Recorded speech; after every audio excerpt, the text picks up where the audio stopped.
Okay, how do you grow your glutes? If I had $1 for every time I got asked this question, I'd have a lot of dollars.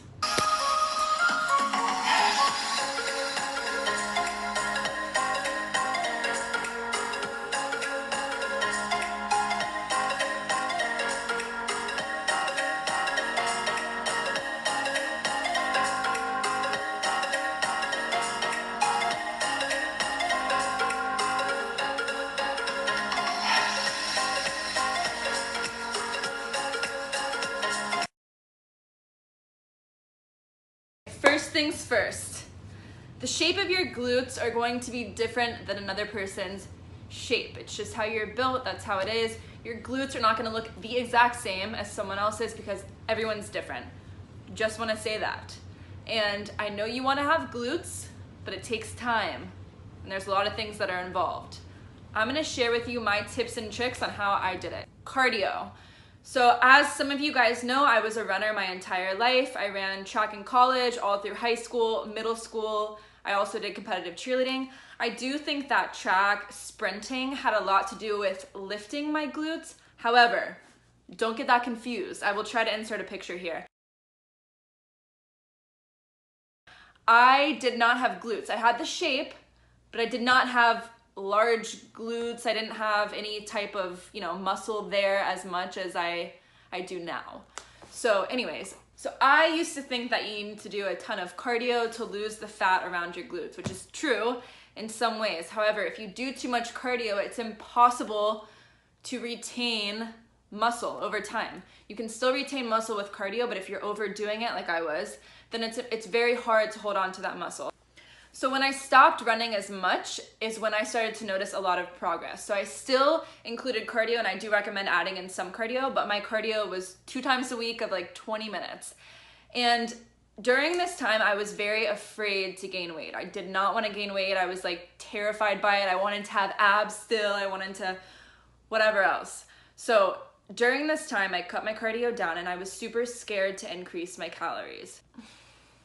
So for a long time, I was lifting heavy and my calories were still very low because I wanted to stay lean. So this was a mistake made by me. I had to just kind of get out of that mindset, and I had to gain a little bit of weight. And this kind of it was very hard on me to gain weight, and I didn't see progress immediately because of course it takes time to build muscle. My boyfriend actually told me, hey, you need to start eating a little bit more. That's how you grow your glutes. So he would tell me to eat jars of peanut butter. And no, I'm not saying I would sit there and eat jars, but I literally included I think 5 tablespoons of peanut butter each day. I would just start eating it and eating it. I would eat it out of the jar. I would put it on my pancakes. I would, whatever. I would eat a ton of peanut butter. I know that sounds so weird, but I did that for an entire, I think almost a year. So during this time, I also included cheat meals. I would have 1 to 2 cheat meals every week. And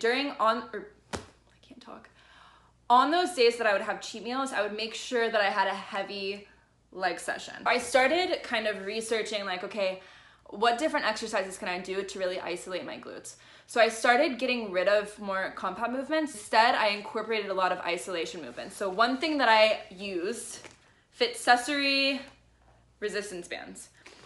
This was huge in my training and still is huge in my training. It really helps isolate your glutes. Always made sure that my exercises were different, my leg days were different. I incorporated a lot of supersets. Previously, I was always afraid to take rest days. I don't know why. I felt like I always had to be burning calories. And I felt like I had to, if I didn't work out that day, that I had to eat less because I didn't work out. And it was so stupid now that I think about it, because on those rest days, you're actually recovering and you do need plenty of food in order for your muscles to recover. You have to have that. So I started incorporating 2 rest days a week. So I would train hard. Typically I wouldn't do them back to back ever. I would do a rest day in the middle of the week and then a rest day Saturday or Sunday. And this really helped a lot with helping my muscles recover. I was no longer inflamed. I was no longer feeling just dead all the time, my legs were dead. I felt refreshed, recharged, and I could hit it way harder on my next leg day. And this really helped me grow my muscles. It truly, truly, truly did. So I always stress this a lot to my clients and to friends and whoever asks me, is to please incorporate rest days. Your body needs to recover. And then on those rest days, of course, you're eating plenty of food.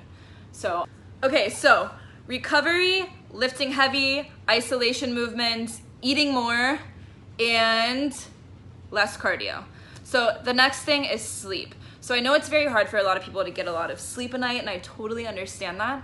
But if you're training hard and you are an athletic person, you're moving all the time, you need enough sleep. And I'm not saying 8 hours, but it's a good idea. The next thing that I tell everyone is patience, okay? The whole first year, like, I mean, I did see progress, don't get me wrong, but it was nothing what I wanted to see.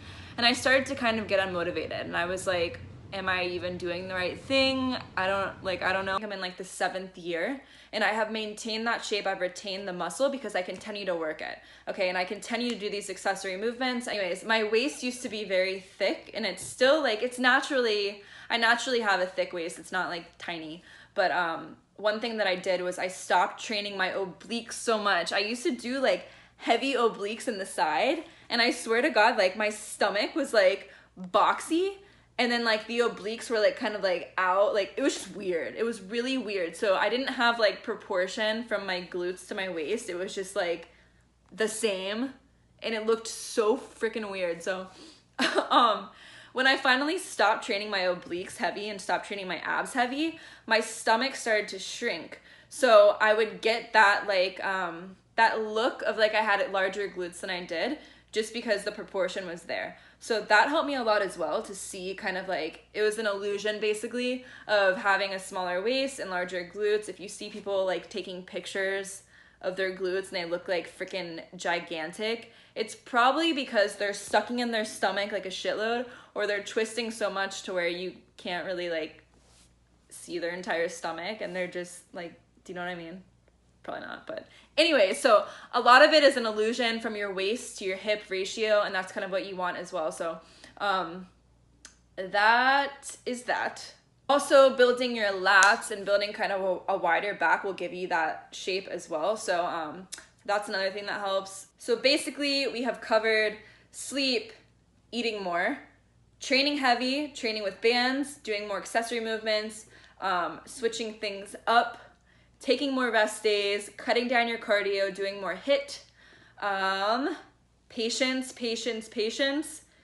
and cheat meals a couple times a week. You don't have to do this. You can do like higher calorie, higher carb days and still make them clean. My cheat meals were actually pretty clean for the most part, but they were like way higher calories. I love eating clean. I love eating healthy. I don't like eating cookies and burgers and like, not really. I really don't very often. It's very rare. So my cheat meals were basically, they were clean foods for the most part, but higher calories and things like that. So this is what helped me so much, and hopefully I can insert a clip of one of my glute training days.